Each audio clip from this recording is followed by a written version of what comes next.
Welcome to Savvy Business, Life Unscripted, with your host, Christina Rivera, where our guests share their wisdom and valuable business tips, empowering our audience to expand their personal potential. Hi, Tracy Lamourie. Welcome to Savvy Broadcasting, Life Unscripted. I'm so grateful to have you here today. You are an industry upon yourself. You're a high influence, international award-winning publicist, and you've written a new book, author of the upcoming book, Get Repped. Build your brand with effective public and media relations. And we talked just before we hit the go button how important it is for companies to really uphold their brand. You'll have an idea when you sit down, or I sit down because I'm a consultant with business owners, and they'll tell you what their brand's all about, the feel, and then I'll go look at their social media and I'm like, you know, they're doing all sorts of things and posting that do not reflect what they're trying to put forth in what their brand is. And so I'd love for you, for one, just share a little bit about your background so people know who you are. And then let's just dive into what is a brand. Sure. Yeah. So, globally award-winning publicist. I work across industries, everything from film and fashion to startups to finance to real estate agents, to literally anybody that has, and that's all of us, who has a professional knowledge and they're interested in building their brand and or their personal brand, which is their reputation for thought leadership. And so, again, I work across industries, and I love elevating and celebrating is a little phrase I came up with in a podcast once, but it really does speak to what I do, which is, incredible clients that are doing amazing things, whether or not the world, is looking at it already, or whether it's just the people that they're working with that already know, and we're, elevating that, making sure that literally the world knows about the great work that they're doing. Yeah. Yeah, absolutely. Now, when you sit down with business owners, do they sometimes not understand exactly what encompasses branding? Because I think some people don't understand what it means to brand your business and what that looks like. Like I said, if you're having a social media page that are having things that don't reflect what you want people to envision for your business, explain that to people. Yeah, so it really is, understanding that what you're putting out there is what people see and what people are going to perceive. And, whether that's taking a stand on an issue and deciding whether or not you want to go there or don't want to go there. And my advice for something like that always is, I'll never say don't necessarily, but proceed with caution. If it's something that you are personally extremely passionate about, to the point where you're willing to put your business on the line, yourself on the line, then do it, right? I wouldn't say not to. However, if it's not something that you make sure that you're educated about it and you're willing, again, you're ready to be on the hot seat for it and you're prepared for that. It might not be what you're, it might not be where it might not be the best benefit. And then also, like you had said, what about just, people just posting, hey, I'm at the bar knocking down a bunch of shots, meanwhile, they're looking for clients in a serious business arena in the law or in accounting or something where that's not necessarily, we all have personal lives, but that's not necessarily conducive to the messaging that they're trying to put out, which is faith in you as a person that makes good decisions, or, whatever the case may be. So, yeah. And then on a personal level, it's the same thing. At the same time, you want to be genuine and authentic, but again, remember who your audience is and what you're trying to convey, and what you may or may not convey, with the wrong step. So always be conscious of how people might perceive, what you're putting out there, particularly on social media. Yeah, it's kind of like taking that step back and said, if I weren't me and I were looking at my life or my post, how would I take it? It's based on, the image I want to put forth. Now, you said if there's certain topics, hot topics are important to you, realize that that's the hill you want to die on. Because one of my coaches said to me, it's great if you have passions or personal endeavors, like I want to fight for this cause or that cause. But there's some people putting it like I fight this, that, and you can't tie yourself to everything because life is too short. So what is something? And also sometimes people get into that meme politics thing, which is a real danger. Hey, you might think, oh, knee jerk thing. Hey, this is what I think. I like that meme. I'm gonna go share it. Yeah. Well, stop right there. Do you actually know who you might be offending with? Or do you really understand what that is you're sharing? Who posted it? What are all because you could very quick people, and I've seen people do it, people who I know well enough to know that they weren't actually representative of whatever they were sharing or whatever. But then all of a sudden they share something that was cute or something. Yeah. and makes, or even like on the it might seem like, on the flip side, like, but then, you look again. So that's why it's really like, are you passionate and ready to die on that hill? Sometimes you might be. I mean, if it's something that's that important, maybe you will be. But again, before you decide that, and do you know, like, are you actually, is that the hill you want to die on? Do you understand the position? Do you actually understand that enough to be putting your business and your whatever out there? Do if people have been canceled, people, whatever, but even beyond that kind of language, or that, just to generally, how do you want your neighbor to see you? How do you want, do you necessarily, like, you may be going into waters that you would never actually wade into, and never know the people that you're alienating, who you may not want to alienate based on a quick little sharing a meme or something like that. So not everything's about money. I always say the bottom line is people, and sometimes you might need to take a stand. But again, understand what you're wading into when you do that, whether it's with your business or your life, because it's your personal and professional reputation. Yeah, it's on the line. And, once it's out there, regardless of how you meant it, if it's taken some other way, and it could destroy your life.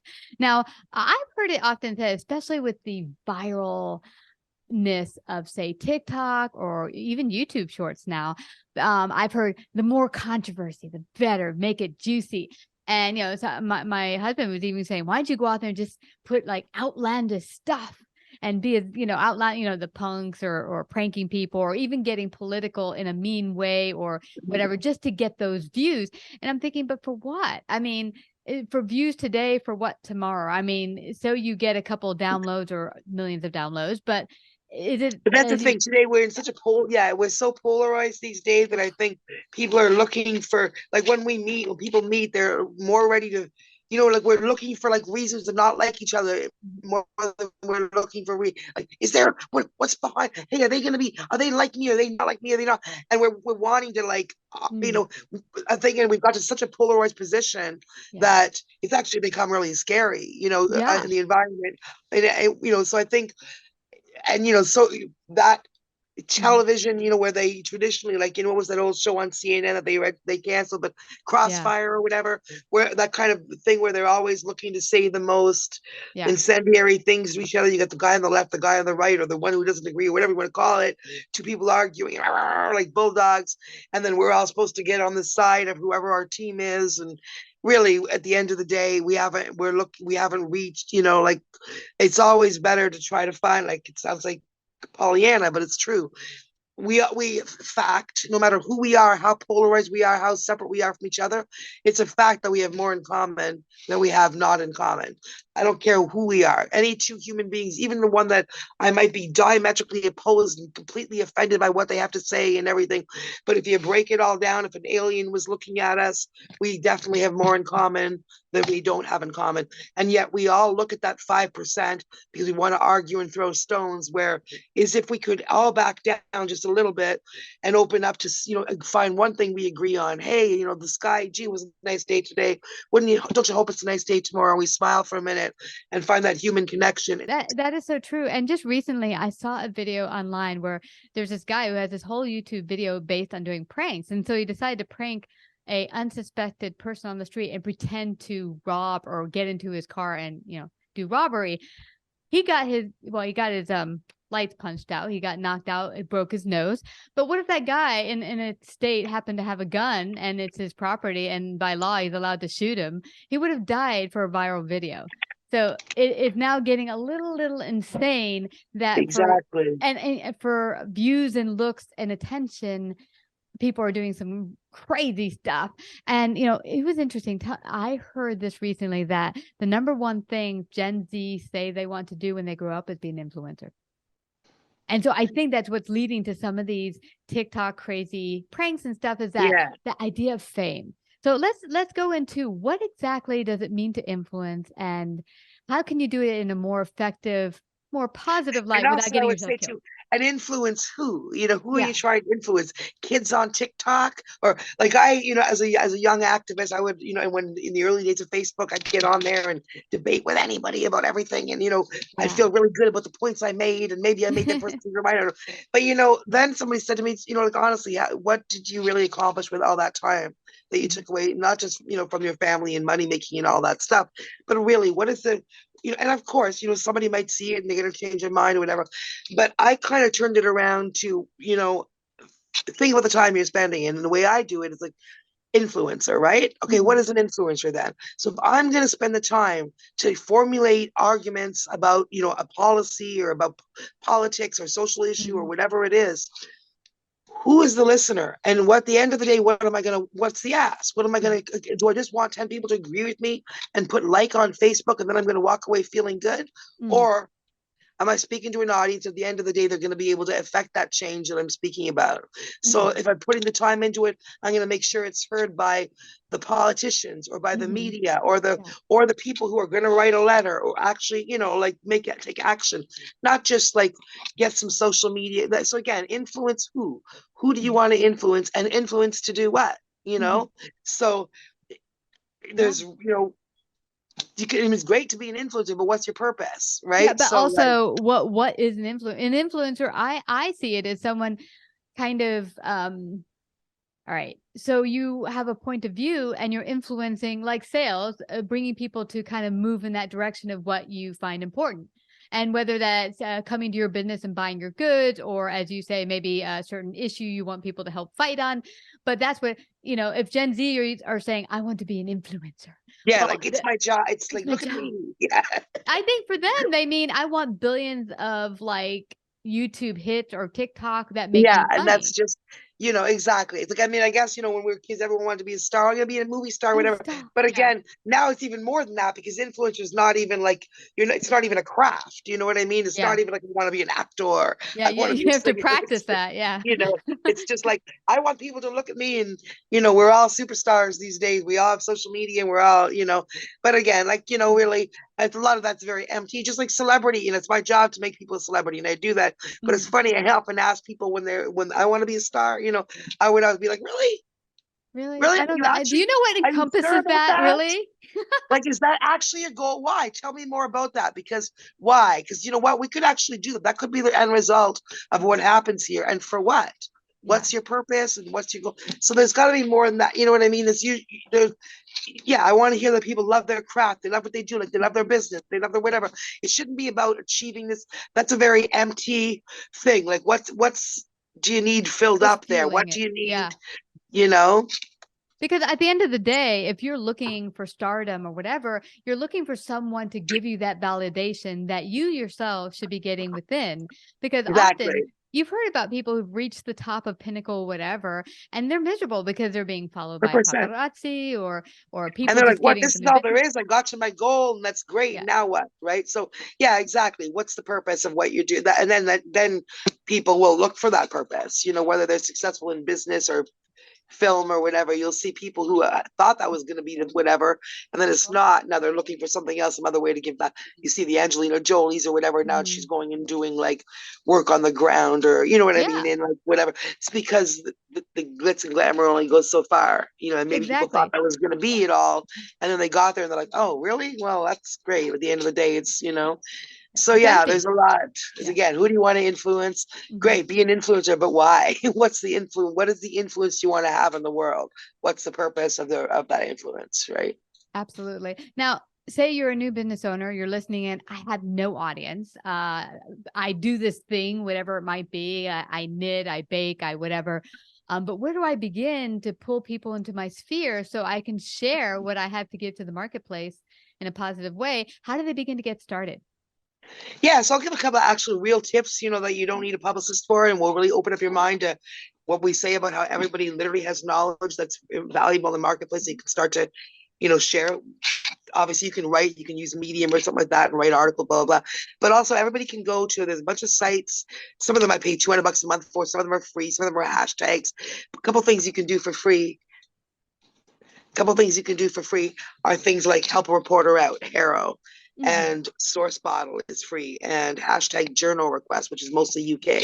All these things you'll see every day. Things like they'll say, I write for Reader's Digest with a deadline of 2 p.m. on Friday. I'm looking for real estate agents who can talk about what color to paint your kitchen for a quicker sale. I'm looking for people who experience in travel who can talk about blah, blah. I'm looking for bakers who can tell me about their favorite. Like if you start looking through those things, and all the ones I mentioned are free.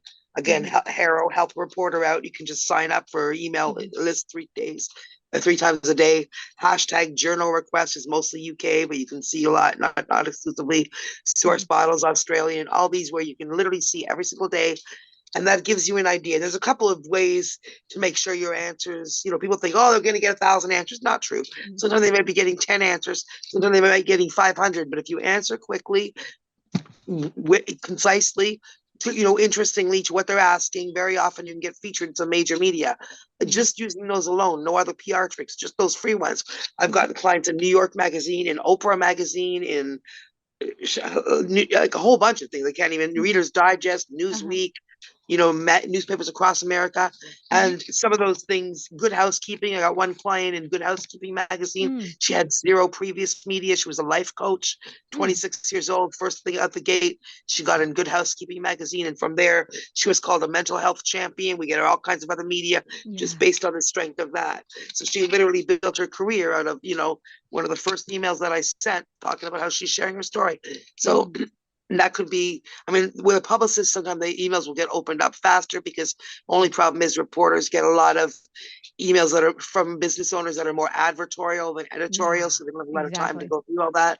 So when they have a publicist, they're like, okay, at least it may not put it on, but at least they know it, But that doesn't mean you have to have a publicist. You can still craft an email with a good subject line that is newsworthy and not, and reach out to your local media and reach out and tell them your story. But it's very important to realize the difference between editorial and advertorial. You're not writing to the editor about a sale you're having or how you're better than the next company. You're writing, it'd be more like, hey, say you're a lawn, you do lawn care. And then, and this summer you've noticed more aphids in the lawn. So maybe you do a press release saying for immediate release, more aphids this summer. Here's 10 things that homeowners can do. So you're giving information. Yeah. So think about what you see in, it's more of a giving attitude instead of, oh, here's what I can, it's more, you could tell one is more salesy where I just buy my goods, whatever. The other one's like, here's what I have to offer your listeners. 100%, because you have to remember, they're not in the business of giving you free advertising. Media is business too. They need ad dollars. So if there's something that's they'll be happy to send you to the ad department. You have to be thinking about what you can give them of value. And then even if the whole article is just you giving them advice, and at the end it says Tracy of Lamourie Media, an award-winning blah, blah, blah. That's it. That's great. That one line, then you're in there. So so think about that. Those are just, and those things that I gave are a good way to really get in there to understand, the kind of, that truly there you have information of value and the kind of questions reporters are asking that can also give you an idea of maybe potential blog posts or things you can do. There's also podcast matchup services like Podmatch and, Podseeker and all that, where you can, guests can match up with podcasts looking for guests as well. So take the opportunity to share your knowledge and to get out there, and that stuff really does come back to you in a positive way. Yeah, and I love that you say that because I've been doing now this podcast for nearly 11 years plus, and often I'll get a lot of a lot of publicists, wonderful like you, that are very succinct with the information. Here's the guest, here's what their value is, and then also a quick bio, maybe some possible questions, topics. So I could look at it in a glance, get an idea, can this serve our audience or not, and say yes or no.